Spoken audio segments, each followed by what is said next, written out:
बोलिए श्री राधा वल्लभ सरकार की जय। सदगुरुदेव भगवान की जय। आज एक प्रश्न आया है महिमा भारद्वाज। ये बिटिया ने प्रश्न किया है कि गुरुजी जगन्नाथ भगवान की कथा विस्तार से बताएं। तो बड़ा अच्छा प्रश्न है। भगवान जगन्नाथ कैसे जगन्नाथ बने, कैसे आए, कैसे अद्भुत रूप लिया, बताने वाले तो गुरु महाराज हैं। मैं अपनी वाणी से आपको अपने शब्दों में बोलने का प्रयास करूंगा। प्यार से बोलो राधे राधे। प्यारे प्रभु प्रेमियों, कथा आती है कि भगवान जब मथुरा से द्वारिका आ गए थे तो द्वारका में ठाकुर जी राजा हैं और ब्रज को छोड़ तो दिया था ठाकुर ने, लेकिन भौतिकवाद की दृष्टि में दिल तो हमेशा ब्रज वृंदावन के लिए ही ठाकुर का धड़कता रहता था। हाँ, ब्रज की उन लता पता, गोपी ग्वाल, गाय मोर, सबके लिए दिल धड़कता था ठाकुर का। एक दिन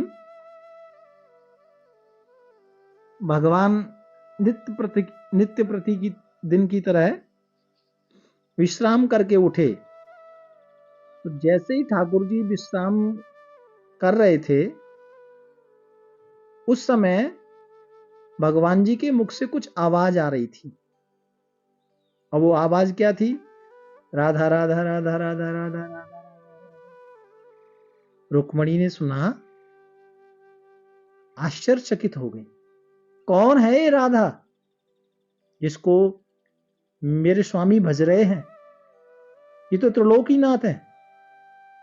तीनों लोक मेरे नाथ को भजते हैं, लेकिन ये राधा कौन है जिसको मेरे ठाकुर सपने में देख रहे हैं, निद्रा में भी जिसका नाम ले रहे हैं? बड़े आश्चर्यचकित पड़ गई। कौन है ये राधा, कौन है ये राधा? नाम तो राधा रानी का सुना, लेकिन ये कंफर्म नहीं था क्या वही ब्रज वृंदावन वाली राधा है, कोई और राधा है। एक बार तो रुक्मणी को लगा पता नहीं कौन है। प्यारे प्रभु प्रेमियों, भगवान उठे तो राधा राधा शब्द मुख से आया। देवी रुक्मणी बड़ी आश्चर्य में पड़ गई। सत्यभामा को बताया और अष्ट रानियों को बताया। सब आश्चर्यचकित पड़ गई। बोली क्या करें? अब सबके मन में प्रश्न एक ही था। तो जब आपस में ये चर्चा कर रहे थे, किसी ने कहा कि वो ब्रज की राधा है, वृंदावन वाली बरसाने वाली राधा रानी है, उनको ही हमारे स्वामी इतना स्नेह करते हैं।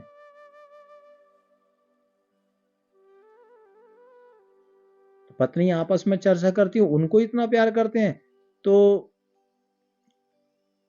एक भगवान की पत्नी ने, सत्यभामा ने कहा, रुक्मणी तुम्हें याद नहीं जब रायसू यज्ञ हुआ था, उसमें ब्रज के समस्त ग्वाल वृंद गोपियां सब आए थे ना?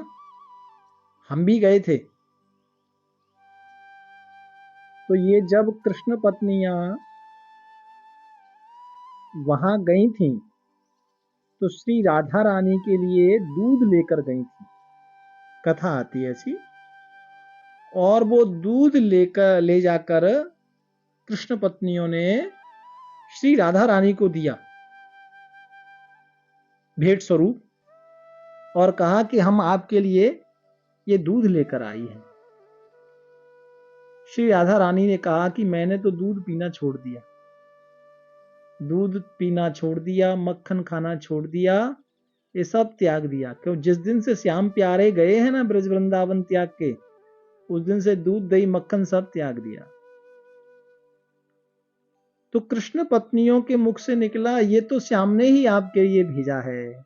जब श्री राधा रानी ने सुना कि मेरे श्याम ने ही मुझे भेजा है, भाव विभोर हो गई श्री राधा रानी, और कृष्ण पत्नियों के हाथों से दूध लिया और गरम गरम दूध पूरा पान कर गई। राधा रानी गरम दूध पी गई, लेकिन कृष्ण पत्नियां जब घर गईं तो देखा ठाकुर के पैरों में छाले हैं, ठाकुर के मुख में छाले हैं। रुक्मणी परेशान हो गई, घबराने लगी, नाथ ये क्या हुआ, ये कैसे हुआ? भगवान जी कहते हैं कि ये सब तो तुमने ही किया है। हमने किया है? बोले हाँ। कैसे? बोले तुमने श्री राधा रानी को गरम गरम दूध पिला दिया ना, और श्री राधा रानी के चरण चिन्ह मेरे हृदय में हैं, और मेरे चरण चिन्ह श्री राधा रानी के हृदय में हैं। तो जो गरम दूध गया और जितों हृदय में चरण चिन्ह थे, वो गरम दूध से जल गए, इसलिए फफोले हो गए। कृष्ण पत्नियों ने देखा, अरे बाप रे, इतना प्रेम। तो आपस में चर्चा करती हैं कृष्ण पटरानियां, तुम्हें याद नहीं वो घटना? ठाकुर जी हो ना हो, वही व्रज की राधा रानी है जिनको इतना स्नेह करती हैं। अब तो सबके मन में उत्कंठा जागी कि क्यों ना हम इतना प्रेम करते हैं ठाकुर राधा रानी को, व्रज ग्वालों को, व्रज वृंदावन को, तो क्यों ना हम ये कथा ठाकुर की विस्तार से सुने। ये तो बड़ी रसमयी कथा है, कितनी अद्भुत कथा होगी ब्रज वृंदावन की। तो ये सब एकत्रित होकर के माता रोहिणी के पास आई, और माता रोहिणी को आग्रह किया, माता हमें ब्रज वृंदावन की कथा आप विस्तार से सुनाओ। ये बचपन में कन्हैया कैसे थे, क्या करते थे? सुना है बड़ी शरारत करते थे, बड़ी लीलाएं करते थे। माता रुक्मणी ने कहा, देवियों कथा तो मैं सुना दूंगी, लेकिन एक बात है। क्या?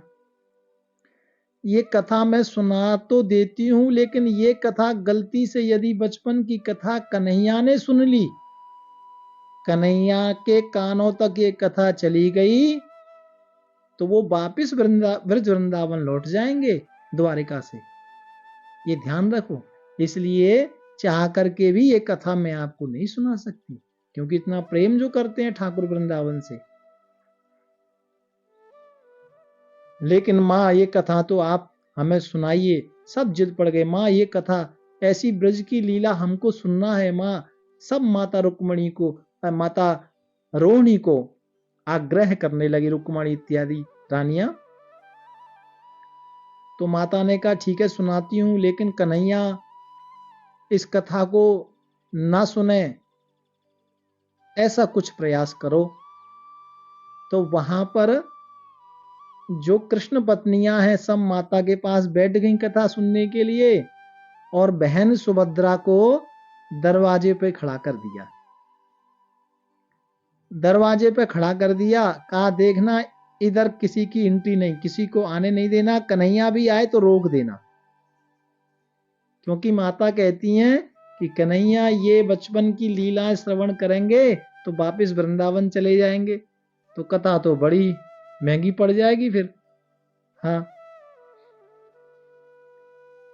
तो माता रोहिणी कृष्ण पत्नियों को ब्रज वृंदावन की लीलाओं को श्रवण कराने लगी, सुनाने लगी, और बचपन की जो नटखट लीलाएं थी ठाकुर की वो सुना रही हैं।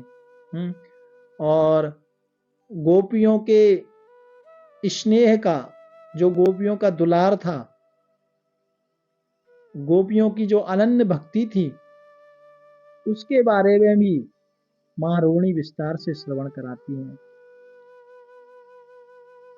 वृंदावन की छोटी छोटी हर एक घटना माता रोहिणी सुना रही हैं। प्यारे प्रभु प्रेमियों, इतने में ही, क्योंकि जब राधा राधा शब्द जितों होता है ना जी, फिर कृष्ण से रुका नहीं जाता। वो बैठे थे सभा में, लेकिन जैसे ही माता का जो सुना रही थी माता महल में, वो शब्द कन्हैया के कान में पड़ा और अपनी सभा से उठे सीधे महल में प्रवेश करने लगे, तो द्वार पर खड़ी थी बहन सुभद्रा, रोक लिया। अब उधर जो प्रसंग चल रहा था वो गोपी गीत का प्रसंग चल रहा था। ये गोपी गीत का प्रसंग भागवत का हृदय है, हृदय का भी प्राण है जी। हाँ, इसमें गोपियों ने ठाकुर को करुणा में प्यार से अश्रु बहाकर ठाकुर को बुलाया था।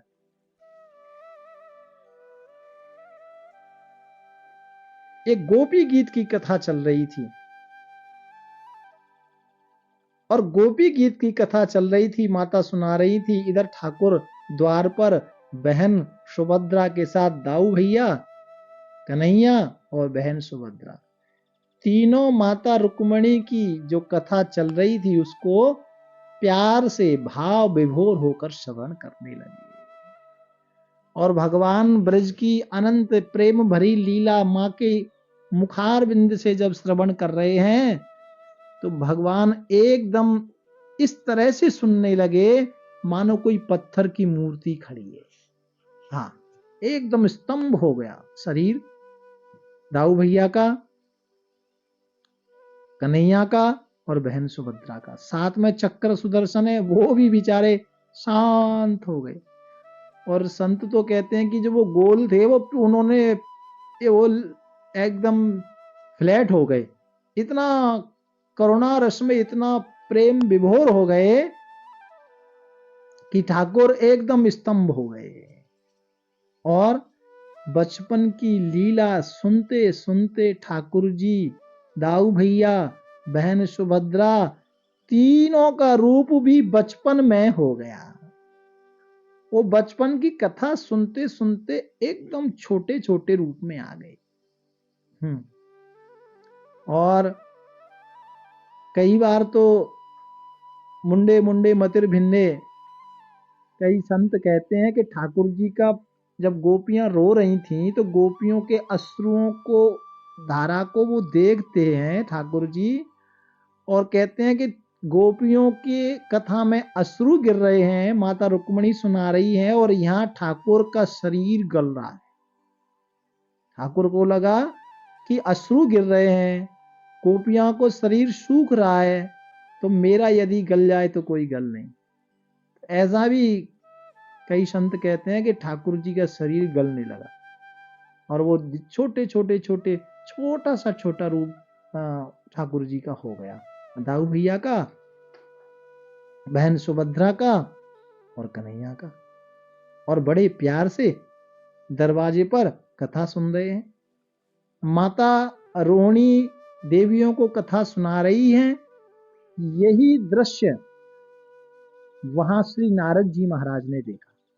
और नारद जी ने क्या देखा कि भगवान का छोटा सा अद्भुत रूप बन गया है, बड़े प्यारे लग रहे हैं।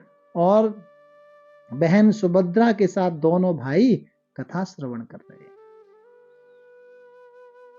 कथा पूर्ण हुई, श्री नारद जी महाराज ठाकुर के सामने आ गए।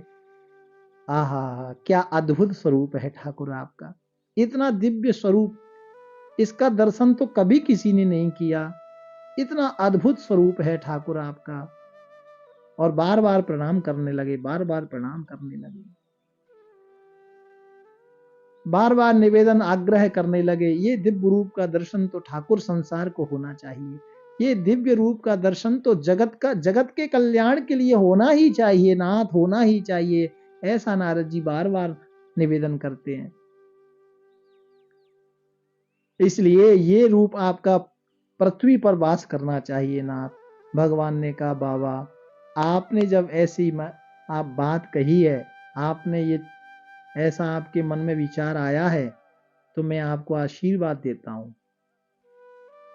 कि कली काल में नीलांचल क्षेत्र में मैं वास करूंगा और राजा इंद्रद्युम्न नाम के एक राजा होंगे जिनका स्कंद पुराण में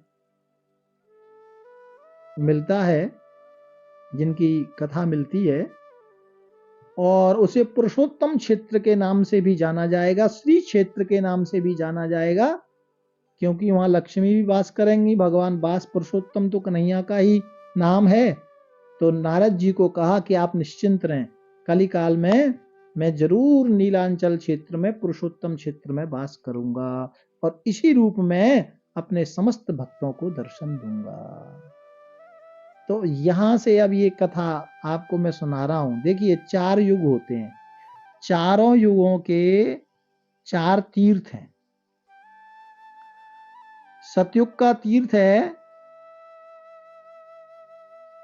बद्रीनाथ, और द्वापर के जो तीर्थ है, धाम है, वो है द्वारिका, और त्रेता का जो धाम है वो है रामेश्वरम, और कलयुग का जो धाम है वो है श्री जगन्नाथ धाम। ये कलयुग का धाम है। कलयुग में लोगों का कल्याण करने के लिए यहाँ भगवान साक्षात वास करते हैं, या ये पक्की बात मानना। आपको एक बात का मालूम शायद नहीं होगा, भगवान जगन्नाथ जी की जो वहां मूर्ति है, भगवान जगन्नाथ जी की जो छवि है जो मंदिर में विराजमान है, वो जिसका हम सब दर्शन करते हैं, उनके अंदर आज भी दिल धड़कता है। हाँ, दिल धड़कता है। भगवान भी 15 दिन के लिए बीमार होते हैं वर्ष में, आगे कथा सुनाऊंगा आपको। आपको ये बात मालूम नहीं होगी, ये सच्ची बात है। भगवान का दिल जैसे हम लोगों का दिल धड़कता है ना, ऐसे ठाकुर जी का वैज्ञानिक भी हार गए, ठाकुर जी का भी दिल धड़कता है। वो कथा मैं आपको सुनाऊंगा, लेकिन ये कलयुग का तीर्थ है। कलयुग में ठाकुर जी यहाँ साक्षात विराजमान हैं। प्यार से बोलो राधे राधे। तो ये भगवान ने ऐसा नारद जी को आशीर्वाद दिया। अच्छा, अब यहां से ये इंद्रद्युम्न नाम के राजा की कथा आरंभ होती है। ये राजा कौन है? कहते हैं ये नीलांचल जो क्षेत्र है, जो अपना उड़ीसा में उत्कल जो क्षेत्र था, उसके राजा थे इंद्रद्युम्न। ये भगवान के बड़े प्यारे भक्त थे, बहुत स्नेह करते थे ठाकुर को, बहुत प्यार करते थे। भगवान विष्णु के उपासक थे। तो प्यारे प्रभु प्रेमियों, ये अहर्निश धर्म कार्य ही करते रहते, अहर्निश जगत कल्याण के ही विचार करते रहते। एक बार संतों का समागम हुआ, बड़े बड़े महापुरुष उसमें पधारे। तो ये जो राजा इंद्रद्युम्न है, ये संतों के पास गए और संतों के पास जाकर के एक निवेदन किया, एक जिज्ञासा प्रकट की और कहा महाराज मेरा एक निवेदन है। संतों ने कहा राजन कहो। कहा प्रभु का ऐसा कोई तीर्थ क्षेत्र बताओ जिसमें जाने से सभी प्रकार के पाप नष्ट हो जाएं, जिसमें जाने से भगवान की सरलतम भक्ति प्राप्त हो जाए, जिसमें जाने से ठाकुर की प्राप्ति हो जाए। ऐसा प्रश्न किया। तो सब संत आपस में चर्चाएं करने लगे, ऐसा क्षेत्र कहाँ है, कहाँ है। ऐसे सब लोग आपस में विचार कर रहे थे। इतने में एक बुजुर्ग संत उठे और बोले राजन आप निश्चिंत रहें, आप देखिए नीलांचल क्षेत्र है आपके इधर पास में ही, वहां एक नील माधव का आप दर्शन करें, और वो नील माधव की कृपा से आपके मन में जो विचार आया है कि नील माधव भगवान का दर्शन करें, और उनको वही आपको रास्ता बताएंगे, और वो नील माधव की कृपा आपके ऊपर होगी और वो नील माधव आपको मिल जाएंगे, तो ये जो आपका प्रश्न है ये सारी मनोकामनाएं पूर्ण हो जाएंगी। अब राजा के मन में निरंतर चिंतन बढ़ता चला गया, क्या करूं, कैसे ढूंढूं ठाकुर को। संत ने तो बता दिया, तो निरंतर भगवान के प्रति चिंतन बढ़ता, रात्रि में भी भगवान के बारे में सोचना, दिन में भी ठाकुर के बारे में सोचना। क्योंकि ठाकुर का निरंतर चिंतन राजा को बढ़ता ही चला गया। भगवान कैसे हैं, कहाँ हैं, और नील माधव के बारे में जो संत ने मुझे कहा है मैं कैसे ढूंढूं, कहाँ मुझे मिलेंगे। कई दिन व्यतीत हो गए। एक दिन ठाकुर जी राजा के सपने में आए, इंद्रद्युम्न राजा के सपने में आए। नील माधव को तुम ढूंढ रहे हो, निश्चिंत रहो, मैं तुम्हें दर्शन जरूर दूंगा, क्योंकि तुम मेरे बहुत ही प्रिय भक्त हो। मैं तुम्हारे पास जरूर आऊंगा, लेकिन तुम सबसे पहले तो भगवान के मंदिर का सुंदर निर्माण कराओ, ऐसा आदेश दिया। और इस कार्य को पूरा करो। इस कार्य में तुम्हारी देवता भी मदद करेंगे। और मूर्ति कहां है इसका प्रयास करो। ऐसा स्वप्न आया राजा को। प्रातः काल अपने समस्त सैनिकों को बुलाया, ब्राह्मण विद्वानों को बुलाया और अपना सपना सुनाया कि ठाकुर जी ने मंदिर निर्माण का आदेश दिया है और मुझे कहा है कि मैं जरूर तुमको मिलूंगा। तो सब प्रसन्न हो गए, और प्रसन्न हो गए तो मंदिर का निर्माण आरंभ हुआ। और कई दिनों तक ये जो जगन्नाथपुरी है जिसका हम सब दर्शन करते हैं, कई दिनों तक कार्य चला और मंदिर का निर्माण पूरा हो गया। अब मंदिर का निर्माण तो पूरा हो गया, लेकिन ठाकुर जी का कोई अता पता नहीं। तो फिर राजा चिंतित में पड़ गए। अब राजा चिंता में पड़ गए और अपने समस्त सैनिकों को आदेश दिया कि ठाकुर जी का सपना हुआ है कि मैं पास में ही हूं, मेरा विग्रह तुम्हारे पास ही है, और तुम मेरे विग्रह को प्राप्त करो। ऐसा जब सपना हुआ तो ठाकुर जी ने अपने समस्त सैनिकों को भगवान जी का विग्रह ढूंढने के लिए भेजा। और उसमें ब्राह्मण गण भी हैं, सैनिक गण भी हैं, और सब ठाकुर जी के विग्रह को ढूंढने के लिए जाते हैं। आगे ठाकुर जी के विग्रह को ढूंढना, कहाँ मिलता है, कैसे मिलता है, ठाकुर जी कैसे, फिर ठाकुर जी की कैसी ये मूर्तियां जो हैं जिनका हम दर्शन करते हैं उनका निर्माण कैसे होगा, और ठाकुर जी का दिल क्यों धड़कता है, ये दिल कहाँ से आया, है ना। ये सारी कथा मैं अपने दूसरे भाग में आपको सुनाऊंगा। राधे राधे।